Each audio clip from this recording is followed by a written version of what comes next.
There we go. I've stripped all of the elderberries from the stalks, and what I'm going to do now is I'm just going to put 2 or 3 cloves. 1, 2, maybe 3. I like the taste of cloves. Oh, 4. Gosh, I'm being generous. Right, I've put 4 cloves in. As you can see, I've just to say covered them with water. You can see a few odd green ones in. I wouldn't worry too much about that. Now what I've done, I've used a fork to strip them all from the stalks. You don't want stalking. You might get a few little bits and pieces in. I wouldn't worry too much.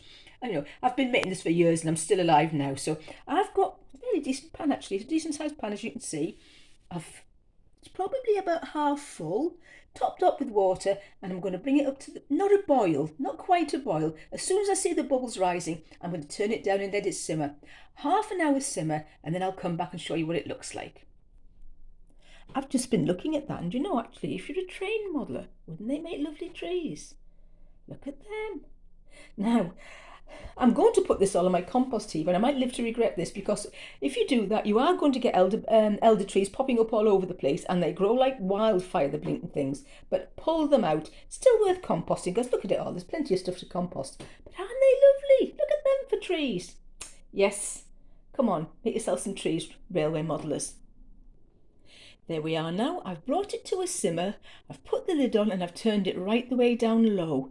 I've got my sieve ready with a clean handkerchief. I've got the honey, beautiful honey from eBay. And as I say, I'm going to bring that to, let it simmer for half an hour.